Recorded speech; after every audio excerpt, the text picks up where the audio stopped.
Okay, this is Archie and Rocket and Zero out here taking a walk. Passed by the little steers and the horse. These guys got into it a couple of times. I was all instigated by Archie, that's why he's wearing his equipment. And so is Rocket, so that Archie can't hurt him. And they're all walking together. I have him and Rocket on a tandem leash, and we're just gonna kind of see what happens on this little trail run, if they do any reactions or anything, or start fighting with each other again. Rocket's been doing really great. Archie is having his moments. Just a little while ago, we were just getting ready for the walk, and for no apparent reason, he just went after Rocket. But I mean, he listened when I corrected him, and then he did try to nip back, but he was wearing his vest, so I caught the handle and kind of put him down in a side submission until he calmed down, and then let him back up.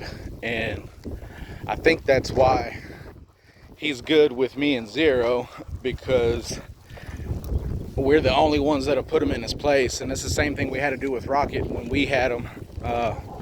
Is kind of put him in that side submission, these real dominant aggressive dogs, so that, see, these dogs are barking and going off. And when I first had these guys, they were barking and doing the same, pulling towards them. Now they're good. You know, they're both on leash, no reaction. And this is the difference you're gonna see between a dog that's got some obedience training and a dog that has none. Because even when the owners come out, you know, the owners will come out and start, shut up, quit barking. And, you know, the dogs don't listen. They just go louder. They start fighting each other. And it's because they're never let out. They are socialized with anybody else. And the owners don't have basic obedience with them. Like these guys, especially Rocket, nonstop barking. And I would just let him, you know, give me a warning that somebody was there, and then I give him the command to stop, and then he was good. A few repetitions, he learned. Same thing with Zero and Archie and all the other dogs. And like I say, they're not pulling or nothing. I'm walking them with like one hand, and of course Zero's free. Come on. And they listen very well. And this guy's got like 4 or 5 Dobermans that he has in there, and they do the same thing. We come walking. I'm telling these guys to leave it. He's yelling at his dogs to shut up because they're going crazy. And then the dogs start fighting and biting and amongst each other. And the guy gets mad at me for walking my dogs when these guys aren't doing anything. They're, you know, not barking, not growling, leaving everybody alone. Come, Rocket.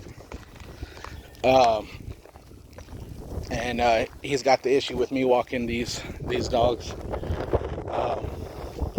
When your dogs are untrained, they become everybody else's problem and an issue. So just try to get that training down, especially if you have a headstrong breed like these guys. They could be knuckleheads sometimes. And like the foster of Archie here, she's just still saying to me that he does better with a male voice, somebody with that presence. And I can see, even with that little spat and stuff they had, I mean, it is, you get the adrenaline going for sure. But you just have to remain calm and kind of deal with it. But I don't think isolation's the deal either. Never letting them experience having a buddy. You know, they got to figure out sooner or later how to get along. And if not, to be best buds, then coexist like these guys are doing right now, and just leave each other alone. You know, they don't necessarily have to be playing and best friends or anything, but just something. Good boys, good boys.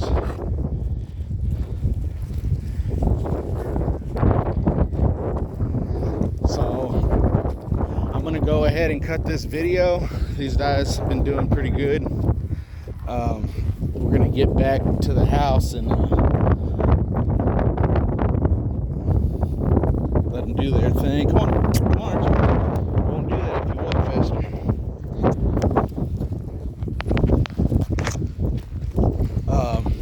Actually, we'll let it go to the husky over here, and that'll be the end of the video. Kind of see how they do with Mr. Grumpy this morning. It's a husky that's always chained up over here. No fault of the dogs, but it's a good test for these guys not to react, not to be pulling so hard on the leash they're going to knock me over, and just kind of observe the threat and leave it alone. And, you know, sometimes people can't walk one dog, but if you get them in line and they know who the boss is, you know, you can walk 5 or 6 at one time with one hand, and it's not a problem. It's just you have to kind of learn with the animal. Like I said, learn what their triggers are, and then instead of trying to avoid those situations,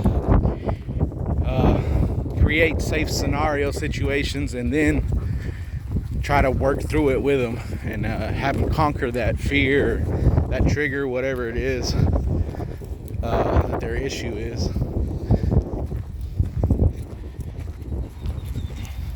So a lot of times we have anxieties about things and just avoid them altogether, but it's better to address the issue and work through it as best you can. Because the more of those situations we try to avoid, you put yourself into a box, and then anybody's gonna be grumpy.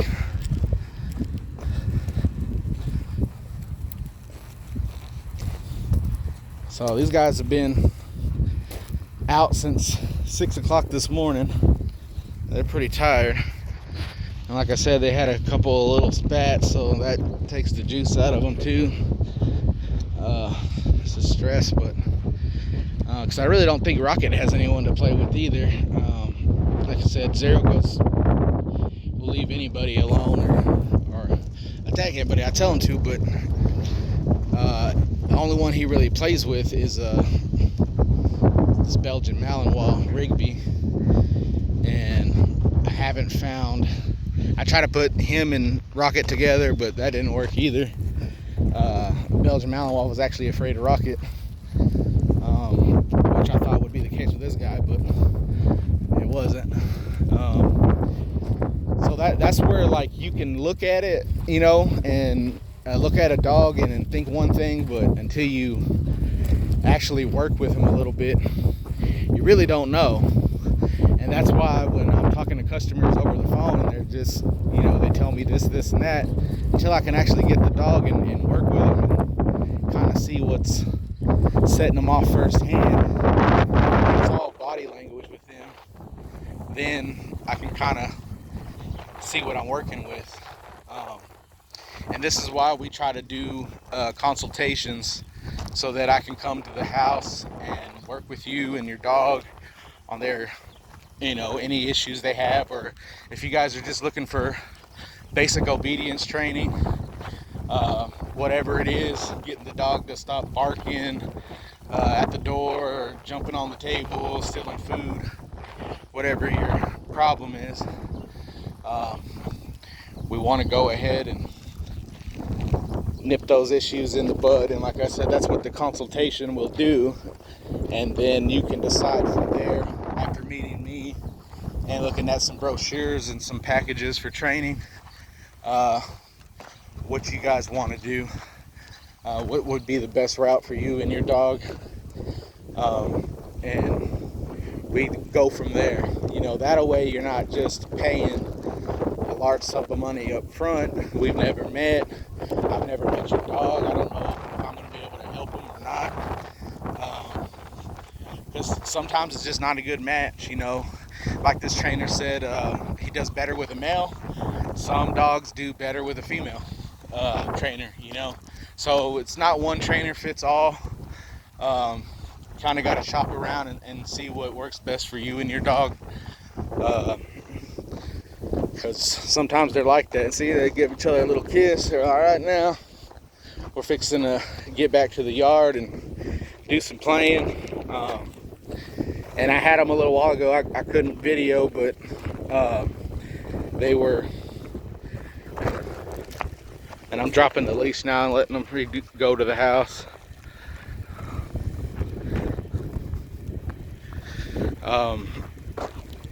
Running around. One was playing tug, one was playing fetch. Everybody was good. Zero's excited. He knows there's a pool in there. We haven't got the canopy up yet, but we're gonna do a little barbecue chicken for these guys this evening. They've been working hard, trying to make friends. It's not easy.